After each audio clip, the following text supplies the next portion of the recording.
think that free practice 1, 2 and 3 and qualifying saw a record number of red flags in an entire Grand Prix week, and I think we had 7 in total, which is an all-time record. Of course, the race itself was rather dull and we didn't get anything. We didn't even get a single VSC. I didn't even notice any yellow flags. Nobody really went off, did they, during the entire race? From what I remember anyway, although I was half asleep watching it because it was not the most entertaining. But one of the most shocking events that happened in Suzuka was Jack Doohan's crash in free practice 2.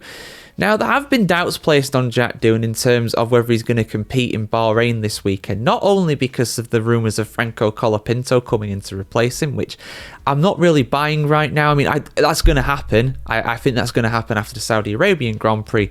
I think Franco's probably going to be in the car for Miami, to be honest, round 6 of the season. But you know, it's not only because of that, it's also because Doohan appeared injured after the Japanese Grand Prix. He didn't really look 100%. Anybody that saw him hobbling out of that car will very much be wondering whether the guy's 100% fit, and given the massive crash they had on Friday afternoon, I'd say it's quite likely he's carrying at least a knock. But let's have a look at the full story here on the F1Chronicle.com as always, guys. Jack Doohan's situation is going from bad to worse as footage emerges of him barely able to get out of his Alpine cockpit after the Japanese Grand Prix.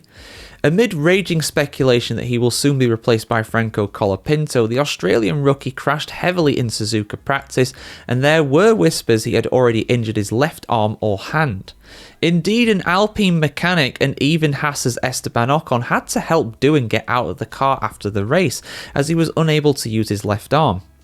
Worse still, while Doohan struggled in Japan, Colapinto, clearly favoured by Alpine advisor Flavio Briatore, was testing a 2023 car at Monza in Italy. Reports suggest Colapinto was half a second faster than fellow team reserve Paul Aron over a single lap, and 7/10 ahead in race pace. Former F1 driver Christian Albers admits he feels sorry for Doohan. "It's a very difficult situation and I don't like it," the Dutchman told The Telegraph. "He's just making his debut in F1 and all you want for him to do is focus, but you can't enjoy yourself.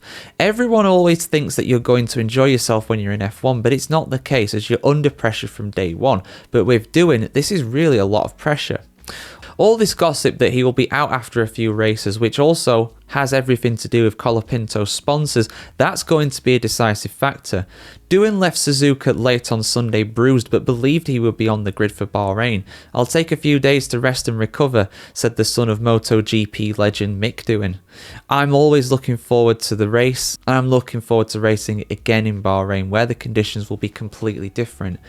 Yes, indeed they will be. Hopefully we'll actually get some overtaking, you know? People saying that Formula 1 is boring and its cars just going around in a circle or going around a track for an hour and a half. You know, they were very much given vindication with that, what we saw in Japan, because it was just cars going around a track very quickly. But yeah, I mean, it's not great if he was having to get lifted out like that. I mean, we know that these guys do race injured. I mean, Fernando Alonso was racing the latter parts of 2024 injured. We see drivers look what happened with Kevin Magnussen. He was before Brazil and got replaced by, stood in by, Ollie Behrman for that race. He came back for the following weekend in Las Vegas. So it's not unheard of for drivers to race injured like this, but this does kind of scream to me, well, one of two things basically. It's just kind of scream of either Doohan being injured during that crash and therefore just powering on because he knows that if he's unfit to race, Franco Colapinto's coming into that car faster than you can say Argentine sponsors. It's just going to happen. So, you know, that's just a fact of life at that point. So maybe he's just trying to race on and to put a brave face on it and keep continuing, which is admirable, perhaps a little foolish, but admirable nonetheless. You can't knock his commitment, going flat out opening into turn 1 of Suzuka. He's clearly trying. No one can say that he's not giving it a go. But obviously that, bravery does have a very thin line between it and foolishness. And unfortunately that was rather foolish as it turned out.